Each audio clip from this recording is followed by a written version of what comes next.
예, 경작 입문 1주차 세 번째 시간입니다. 마지막 시간이죠.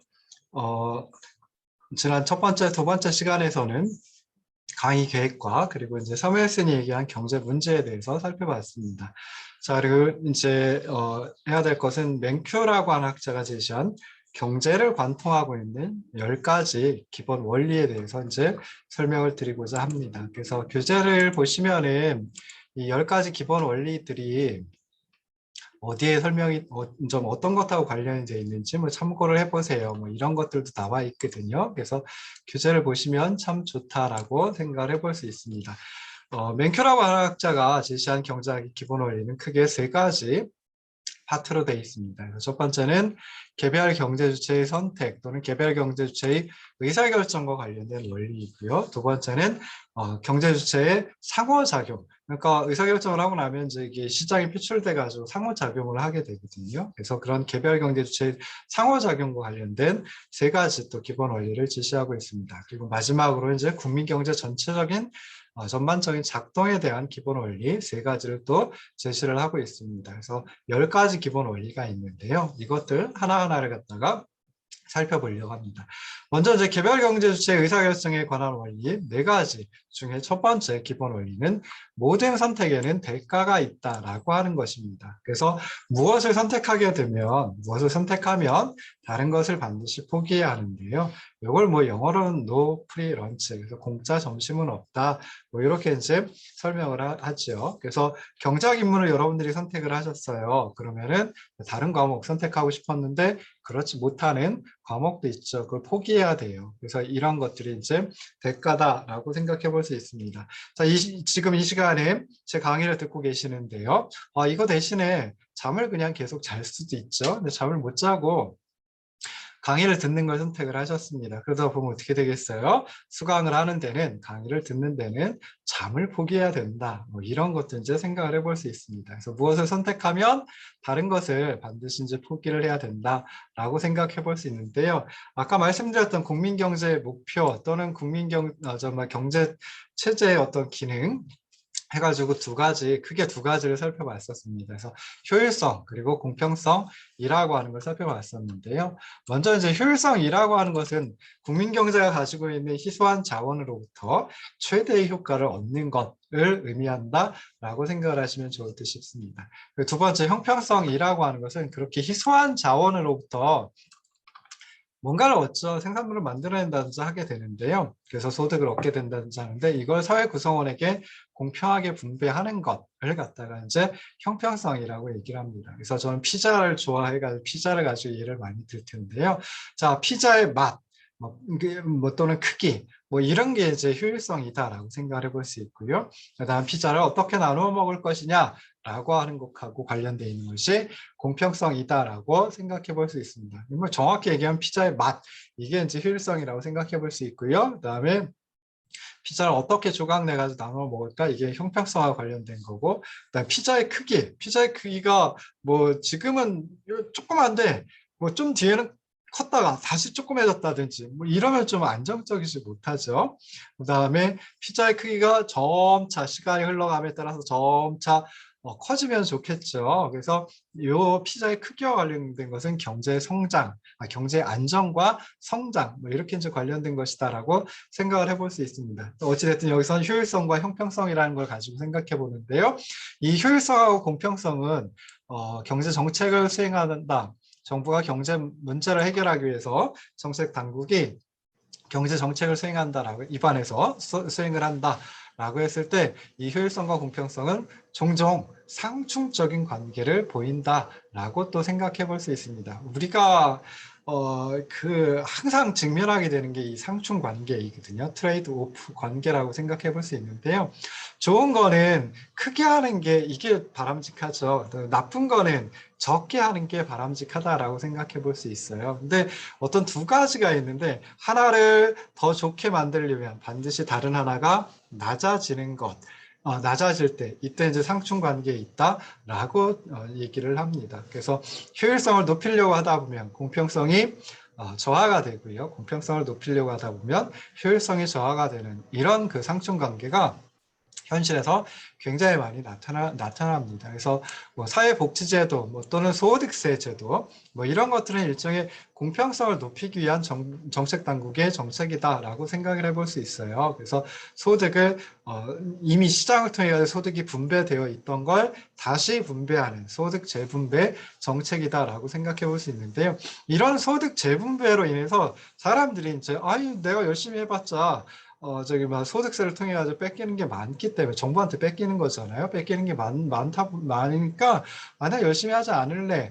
이렇게 이제 생각을 할 수도 있겠죠. 그리고 실제로 열심히 하지 않을 수 있습니다. 그러다 보면 희소한 경제적 자원을 정말 적절하게 활용을 했느냐. 인간의 노동도 저기 막 희소한 경제적 자원 중에 하나인데요. 그러면 열심히 일하지 않는다라고 하는 것은 효율적이지 못하다라고 생각해 볼 수 있죠. 그러다 보면은 재화 서비스의 생산도 줄어들게 됩니다. 그래서 이렇게 공평성을 높이기 위한 정책, 사회복지제도, 소득세 제도 이런 것들을 정부가 입안해가지고 실행에 옮기는데 이러다 보면 경제적인 효율성을 달성하지 못하는 그런 경우도 나타날 수 있다. 그래서 효율성, 공평성 이 두 가지가 경제의 어떤 한 국민 경제의 커다란 목표인데 중요한 목표인데 이 두 가지 목표가 상충적인 관계를 보이는 경우가 많이 있다라고 하는 거 생각을 하시면 좋을 듯 싶습니다. 그리고 또 하나 생각해 볼 수 있는 게 경제 주체들은 항상 선택을 해야 해요. 그런데 이것이 어떤 선택을 할 것인지 또는 어떤 선택을 해야만 하는지 이걸 의미하는 건 아니에요. 그래서 예를 들어 가지고 어떤 선택을 꼭 해야만 한다. 근데 그런 선택을 하지 않는 경우도 많이 있을 수 있습니다. 그렇긴 하지만 모든 일에는 모든 선택에는 대가가 있다라고 하는 거 이걸 꼭 유념하시길 바랍니다. 그래서 첫 번째 기본 원리 모든 선택에는 대가가 있다. 두 번째 기본 원리는 그 선택의 대가라고 하는 거 그걸 어떻게 생각을 할 수 있을까라고 하는 겁니다. 그래서 선택의 대가는 그것을 얻기 위해 포기한 그 무엇이다 라고 하는 게 두 번째 기본 원리입니다. 자, 우리가 선택을 한다라고 했을 때 합리적으로 선택을 해야 되겠죠. 올바르게 선택을 해야 되겠죠. 물론 꼭 인간이 합리적으로 선택을 하느냐 꼭 그렇게만 하느냐 그렇지 않은 경우도 많이 있을 수 있습니다. 그리고 올바르게 선택하느냐 정의롭게 선택을 하느냐 그렇지 않은 경우도 많이 있을 수 있습니다. 그렇긴 하지만 경제학에서 합리적인 선택, 즉 합리성이라고 하는 것은 이렇게 생각을 하시면 좋을 듯 싶어요. 그래서 경제학에서 합리성이라고 하는 것은 어떤 그 목적 자체가 가지고 있는 바람직함을 의미하기보다는 목적 또는 목표는 있어요. 근데 그 목표 또는 목적을 갖다가 이루기 위해서 얼마나 빨리 얼마나 쉽게 도달하려고 하는지 그것이 이제 합리적이다라고 생각을 하시면 좋을 듯 싶습니다. 그러니까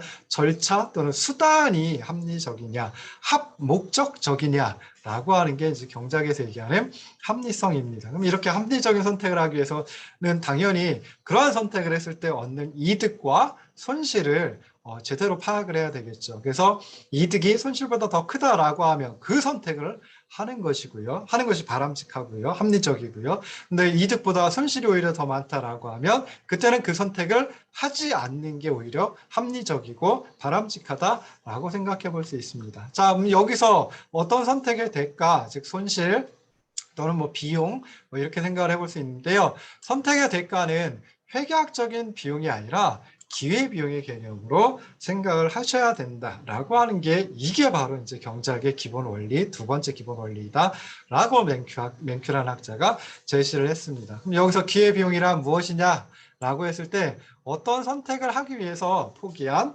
다른 선택 대안들, 여러 가지 대안들이 있을 수 있습니다. 그 대안들로부터 얻을 수 있는 이득 중에 가장 큰 이득을 기회비용이다라고 얘기를 합니다. 그러니까 어떤 선택을 하기 위해서는 뭔가 어떤 것들을 갖다 포기해야 되는데 그 어떤 것들 중에 가장 큰 이득, 그게 바로 이제 기회비용이다라고 생각을 하시면 좋을 듯 싶어요. 아까 말씀드린 회계학적인 비용은 실제로 지출하는 그런 비용을 의미하는 데 비해서 기회비용은 실제로 지출하는 비용 포함하고요. 그리고 실제로는 지출하지 않지만 현실에서는 지출하는 것은 아니지만 그 선택을 했기 때문에 포기해야 하는 다른 선택 대안들로부터 얻을 수 있는 이득 중에 가장 큰 이득을 기회비용이라고 한다라고 생각을 하시면 좋을 듯 싶습니다. 그래서 예를 들어 여러분들은 이제 4년 동안 대학 교육을 받으려고 하고 있죠. 대학 교육을 받으려고 하는 선택을 하셨습니다. 그러면 이때 대학 교육을 받았을 때 이득이 무엇인가, 그리고 또 기회비용은 무엇인가, 이런 것들을 이제 판단을 하신 거죠. 그래서 물론 이렇게 합리적인 선택을 하지 않는 분도 있을 수 있습니다. 그렇긴 하지만요, 그래도 좀 여러분들 부모님이라든지 뭐 또는 여러분들한테 조언을 해주신 선생님들이라든지 하시는 분들은 대학 교육의 이득과 그리고 대학 교육의 손실 또는 비용을 갖다가 이제 생각을 해보신 거죠. 그래서 대학 교육의 이득은 무엇이 있을까요? 뭐 제가 생각하기에는 교육을 받아가지고 조금 더 지적으로 성장을 할 수 있다. 그리고 나중에 좋은 직업을 가져서 미래의 어떤 소득 흐름을, 미래의 소득을 더 늘릴 수 있다라고 하는 이 가능성이 대학 교육의 이득이라고 생각해 볼 수 있습니다. 그럼 대학 교육의 대가는 무엇일까요? 기회비용은 무엇일까요?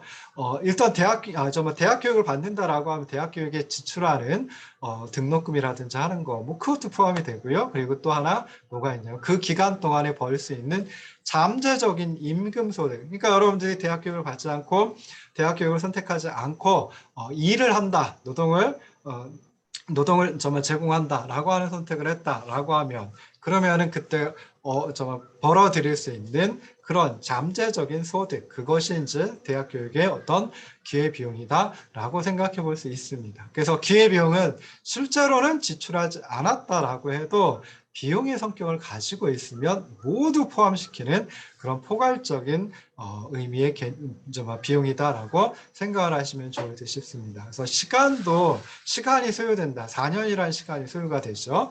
대학 교육을 받을 때는 이것도 정말 비용에 포함을 시켜야 되고요. 그 다음에 4년 동안 얼마나 열심히 노력을 하느냐, 이것도 이제 비용에 포함이 되어야 한다라고 하는 것까지 생각을 하시면 좋을 듯 싶습니다. 그래서 두 번째 기본 원리, 선택의 대가는 그것을 얻기 위해 포기한 그 무엇이다 라고 하는 거, 이게 맨큐라는 학자가 제시한 두 번째 기본 원리이다라고 생각을 하시면 좋을 듯 싶습니다. 자, 세 번째 기본 원리는 합리적인 판단은 한계적으로 이루어진다라고 하는 점입니다. 그래서 한계적이라고 하는 거, 이거 참 쉽지 않은 그런 용어이긴 한데요. 자, 우리가 의사결정 선택을 한다라고 하면은 현재 하고 있는 거에서 조금씩 바꿔가지고 적응하려고 합니다. 그래서 이렇게 지금 있는 상태에서 추가적으로 뭔가 변화시키려고 하는 거, 요걸 갖다 이제 한계적이다라고 생각을 하시면 좋을 듯 싶어요. 그래서 사람들은 한계적으로 생각함으로써 좀 바람직한 선택, 합리적인 선택, 최선의 선택을 할 수 있다라고 하는 게 세 번째 기본 원리입니다. 그래서 현재 진행 중인 행위 또는 현재 계획을 조금씩 바꾸어 적응하는 것, 이걸 갖다가 한계적 변화라고 얘기를 하고요. 그러다 보니까 한계적 변화라고 하는 것은 경제 주체가 하고 있는 행위의 맨 끝부분에서 일어나는 변화,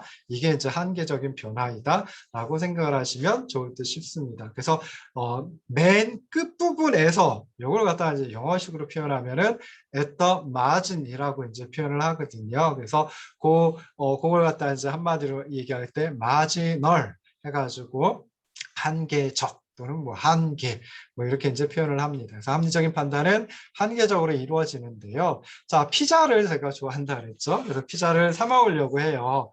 자, 피자 가지고 하면은 조금 그렇긴 한데요. 피자 한 판은 좀 양이 많으니까 빵으로 바꿔가자 한번 생각해 볼까요? 자, 빵을 한 개 사 먹으려고 해요. 그러면 그 빵 한 개가 추가적으로 주는 만족감, 이게 내가 얻을 수 있는 이득이죠. 내가 얻는 이득이에요.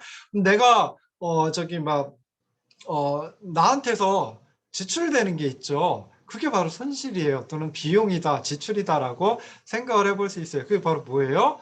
빵 한 개의 가격이다라고 생각해 볼 수 있죠. 그래서 죄송합니다. 빵 한 개가 추가적으로 주는 만족감하고 빵 한 개의 가격, 즉 지출하는 거, 손실이죠. 그래서 이렇게 이득과 손실, 정확히 추가적인 이득과 추가적인 손실, 추가적인 이득은 빵 한 개가 추가적으로 주는 만족감, 그래서 이걸 한계 효용이라고 얘기를 합니다. 그리고 추가적인 지출, 그게 빵 가격이죠. 그래서 그 둘을 비교해 가지고 추가적인 만족감, 추가적인 효용, 한계 효용이 추가적인 지출, 추가적인 비용, 빵의 가격보다 더 높으면 그러면 이제 빵 한 개를 추가적으로 구입을 한다라고 생각을 해볼 수 있습니다.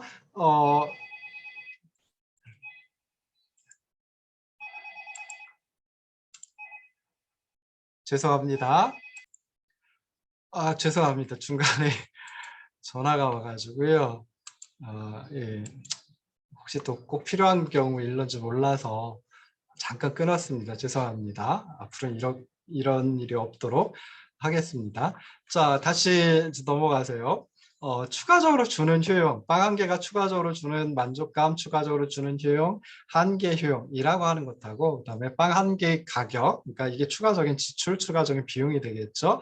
그래서 그것하고 이제 비교를 합니다. 그래서 한 개 효용이 가격보다 높으면 그러면 빵 한 개를 더 구입을 해서 또 처먹처먹을 하겠죠. 자, 두 번째 하나를, 그러니까 첫 번째 하나는 먹었어요 이미. 그리고 두 번째 하나를 또 먹을까 말까 결정을 할 때, 선택을 할 때, 그때는 두 번째 한 개가 주는 추가적인 만족감, 추가적인 효용, 한계 효용. 여기선 두 번째 한 개가 주는 한계 효용과, 그리고 나서 이제 또 빵 한 개의 가격, 이게 추가적인 지출이죠. 그래서 그 둘을 갖다 또 비교를 해 봅니다. 그래서 빵 두 번째 하나를 먹을까 말까 이제 결정을 한다라고 하는 거죠. 자, 이게 이제 소비자의 선택과 관련돼 있는 거고요. 생산자는 자, 빵을 만들어 팔려고 합니다. 그럼 빵 한 개를 만드는데 추가적으로 들어가는 비용이 있어요. 그럼 이거는 생산자 입장에서는 나가니까, 자기 수중에서 나가니까 이건 손실이다 또는 비용이다, 지출이다, 뭐 이렇게 생각을 해볼 수 있죠. 그리고 나서 들어오는 게 있어요. 빵 한 개를 추가적으로 만들어가지고 팔면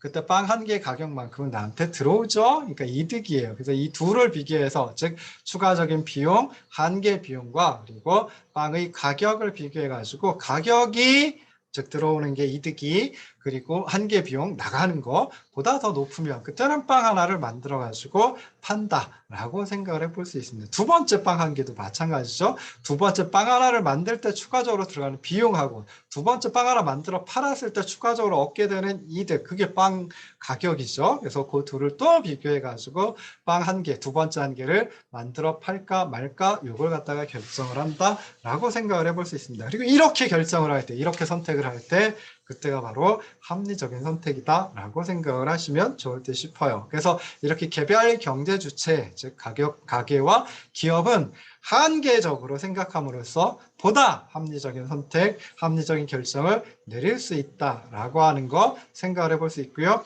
합리적인 경제 주체라고 하면 그때는 어떤 선택의 한계적인 이득이 한계적인 비용보다 큰 경우, 즉 한계적인 이득이 한계적인 손실보다 더 큰 경우에만 그러한 선택을 한다. 그래야지 합리적이다라고 생각해 볼 수 있습니다. 자, 여기 보면은 이제 개별 경제 주체, 개별이라는 표현을 앞으로도 많이 쓸 거예요. 그러면은 그냥 각각의 또는 한 놈 한 놈의 라고 이제 생각을 하시면 좋을 듯 싶어요. 그래서 가게와 기업 무수히 많죠. 그 중에 한 놈의 가게 또는 한 놈의 기업, 뭐 이렇게 이제 생각을 하시면 좋을 듯 싶고요. 그 다음에 한계적인 이득과 한계적인 비용을 갖다가 이제 생각을 한다라고 했는데요. 자, 한계적인 이득, 우리가 빵 하나 먹었을 때 추가적인 만족감, 추가적인 효용, 한계 효용, 이거는 그냥 만족감이거든요. 그러니까 내가 주관적으로 느끼는 거예요. 근데 이걸 갖다가 그 빵 가격하고 비교를 할 때는 가격은 금액의 형태, 그러니까 얼마 이렇게 나오잖아요. 그러면은 이득도, 즉 추가적인 효용, 한계 효용도 이제 그 금액으로 표현을 해야 되는데, 즉 화폐 가치로 환산을 해야 되는데, 그렇게 환산을 해놓은 걸 갖다가 뭐라고 얘기를 하냐면 편익이라고 이제 또 얘기를 합니다. 그래서 한계적인 이득, 한계 효용, 요 소비자 입장에서 한계 효용이 되겠죠. 그리고 생산자 입장에서 한계적인 이득이 뭐였어요? 빵 한 개 만들어 팔았을 때 가격이 한계적인 이득이 돼요. 한계적인 효용, 한계 효용은 주관적인 만족감의 형태로 나타나니까 이걸 금전, 정말 금전적인 가치, 화폐 가치로 표현한 걸 한계 편익, 이렇게 해서 나중에 다시 한번 설명을 그 시장의 효율성하면서 설명을 드릴 겁니다. 그래서 그거 편익이라는 게 무엇이냐? 그냥 만족감을 화폐 가치로 환산해 놓은 것.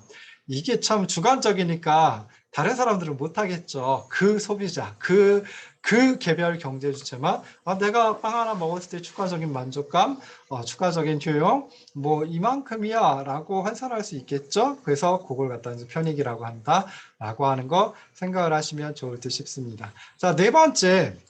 그 개별 경제 주체의 선택과 관련된 마지막 기본 원리, 네 번째 기본 원리는 사람들은 경제적 유인에 반응한다라고 하는 것입니다. 그래서 경제적 유인이라는 게 무엇이야? 라고 했을 때 그때는 아까 말씀드렸죠. 선택을 할 때 합리적 우리가 선택을 한다라고 하면 이득과 손실을 비교한다라고 했죠. 그래서 나한테 들어오는 거, 내 수중에 들어오는 거 그건 이득이고요. 내 수중에서 빠져나가는 거 그거는 이제 손실이라고 볼 수 있어요. 그래서 그 이득과 손실을 비교해가지고 이득과 뭐 정말 이득은 아까 뭐 효용이라고 표현을 하기도 하고 그 다음에 또 뭐 편익이라고 표현을 하기도 하고 뭐 그러기도 했어요. 내 수중에 들어오는 거예요. 그 다음에 손실, 이건 빠져나가는 건데 뭐 기업의 입장에선 빠져나가는 게 뭐 비용이 될 수도 있고 그렇죠. 그래서 이렇게 이득과 손실을 비교해서 선택을 한다, 의사결정을 한다. 그런데 그 경제주체의 이득이나 또는 손실에 영향을 미치는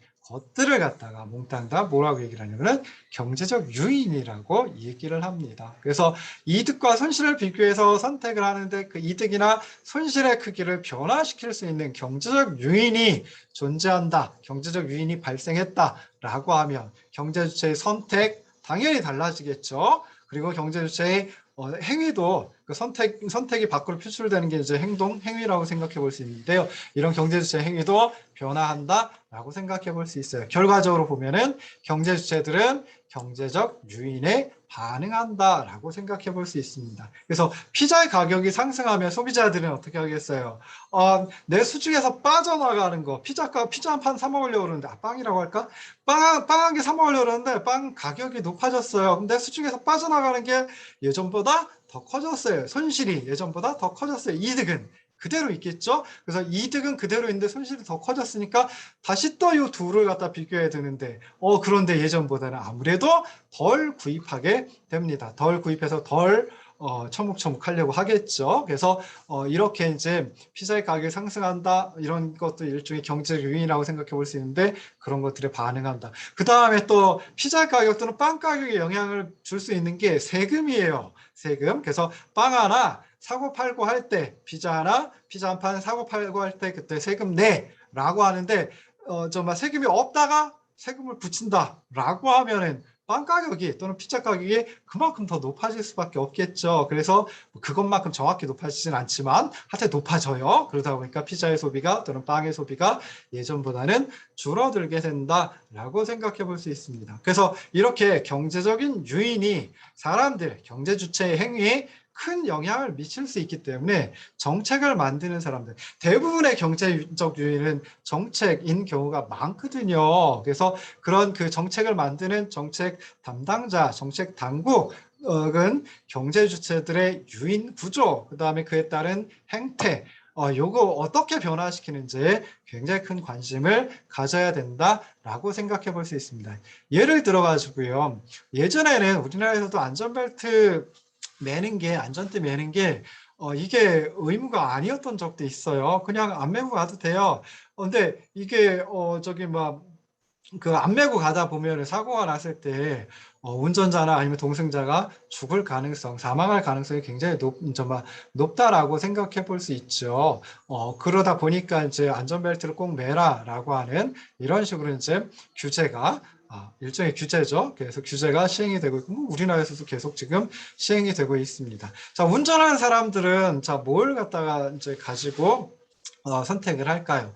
뭐 예를 들어 주행 속도라든지 주의력이라든지 뭐 이런 것들에 영향을 미치는 거, 뭐 합리적인 저기 막 그 안전 수준을 갖다 결정한다라고 했을 때 안전 운전을 할 때 얻게 되는 추가적인 이득 그리고 안전 운전을 할 때 소요되는 추가적인 비용 뭐 이런 것들을 고려합니다. 그러니까 속도 그다음에 주의력 뭐 예를 들어 가지고 속도를 좀 저기 막 규정 속도 내에서 지키고요. 그다음에 주의력도 굉장히 집중해 가지고 주의력을 갖는다라고 하면 굉장히 안전하게 운전을 할 수 있죠. 그때 추가적인 이득은 뭐예요?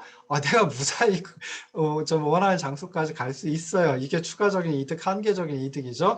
한계적인 손실 또는 한계적인 비용은 뭐겠어요? 그만큼 주의력을 기울이다 보면 피곤해져요. 그 다음에 속도를 갖다가 높이지 않으면, 그러니까 그 정말 규정 속도 이하로 정말 운전을 한다라고 하면은 빨리 도착하지를 못해요. 이게 손실이다라고 생각해 볼 수 있죠. 그래서 그 둘을 갖다가 고려해 가지고 이제 안전운전을 어느 정도나 할 것인가 이걸 갖다 생각을 해본다라고 하는 거예요. 근데 안전벨트 의무화 규제가 시행이 된다라고 하면 안전벨트 착용하면 어떻게 돼요? 사고가 났을 때도 아무래도 사망 확률이 줄어들겠죠. 다치는 정도도 좀 적어질 거예요. 그래서 교통사고로부터 발생하는 비용이 감소한다라고 생각해 볼 수 있습니다. 그러니까 운전자가 주행 속도를 좀 늘리고요. 그다음에 주의를 집중하지 않고 조금 완화시키게 돼요. 그러다 보니까 교통사고가 증가한다라고 생각해 볼 수 있어요. 그래서 교통사고는 그러니까 교통사고가 났을 때 사망 확률이나 부상 가능성은 줄어들지만 교통사고가 증가하는 이런 결과를 가져올 수 있습니다. 그런데요, 중요한 거는 운전자만 중요한 게 아니죠. 보행자도 중요해요. 그래서 보행자는 어떻게 될까요? 그냥 이 안전벨트 의무화 규제 때문에 운전자들이 주의를 좀 집중하지 않고 그다음에 속도를 높이고 하다 보니까 보행자들은 교통사고를 당할 위험이 더 커지고 그리고 교통사고 당했을 때 사망할 가능성, 보행자 사망률이 높아질 수 있다라고 생각을 해볼 수 있습니다. 그래서 펠츠만이라고 하는 학자가 1975년 논문에서 이 안전벨트 규제에 대해서 한번 분석을 해봤습니다. 그래서 규제 전과 규제 후를 비교해 봤을 때 이 규제에 따라 가지고 사고가 났을 때 사망률은 감소했대요. 운전자 입장에서요. 운전자 입장이겠죠. 그리고 그런데 사고 건수는 더 많아졌다. 그리고 운전자 사망률은 사고가 났을 때 사망 가능성은 줄어들었지만 사고가 더 많이 나니까 운전자 사망률은 거의 변화가 없는데 보행자의 사망률은 그 전보다 높아졌다라고 하는 그런 분석 결과를 제시했습니다. 지금은 좀 달라졌겠죠. 왜 달라졌겠어요? 그 속도 규제라든지 이런 걸 좀 철저히 하고 그다음에 집중하지 않았을 때 벌칙을 갖다가 좀 세게 한다든지 해가지고 지금은 예전하고 좀 달라지긴 했을 겁니다. 이때보다는 1975년보다는 달라지긴 했을 거예요. 그렇긴 하지만 펠츠만이라는 학자가 1975년에 연구한 논문에서 보면은 이 안전벨트 규제가 그러니까 안전벨트 규제 때문에 사람들의 반응이 달라졌죠. 사람들의 선택이 달라졌죠. 이런 경제적 요인에 사람들이 반응해가지고 그러니까 선택이 달라지고 행동이 달라졌어요. 그래가지고 어떻게 되었을까라고 하는 걸 한번 생각을 해봤습니다. 그래서 이번 시간에는 이번 주차 1주차에서는 여러 가지 나갔죠. 강의획 설명드렸고요. 그 다음에 사무엘슨이 얘기한 세 가지 경제 원리 설명드렸고요. 그 다음에 맨큐라는 학자가 말한 경제학의 기본 원리 중에 개별 경제주체의 의사결정에 관한 원리에서 네 가지. 첫 번째는 모든 선택에는 대가가 있다. 두 번째는 선택의 대가는 그것을 얻기 위해 포기한 그 무엇이다. 세 번째는 합리적인 판단, 합리적인 선택은 한계적으로 이루어집니다. 그리고 네 번째, 경제 주체들은 경제적 요인에 반응한다라고 하는 것까지 이제 설명을 드렸습니다. 그래서 1주차 강의는 여기까지 하고요. 자, 앞으로도 이제 이런 식으로 할 텐데요. 2주차서부터는 동영상 강의할 때 첫 번째 시간에 좀 앞부분을 할애해가지고 1주차, 그 전주차에 설명드렸던 내용을 다시 한번 짧게 복습을 해볼 겁니다. 그리고 나서 이제 그 다음 진도로 넘어가도록 할게요. 그리고 강의안을 출력하셔가지고 옆에 두고 보시면 훨씬 더 편하실 거예요. 필요한 게 있으면 제가 강의안에 없는 설명을 좀 했다라고 하면 받아 적으셔도 좋을 것 같고요. 또는 요즘에는 아이패드나 갤럭시 탭이나 이런 거 가지고 노트 정리하시는 분들도 있어요. 그 옆에다 두고 하셔도 되고요. 어찌됐든 간에 강의 안을 다운받으셔가지고 출력을 하신다든지 아니면 파일을 올려놓고 파일을 띄워놓고 보신다든지 하면은 좋을 듯 싶습니다. 자, 오늘 여기까지 하도록 하겠습니다. 고생하셨습니다.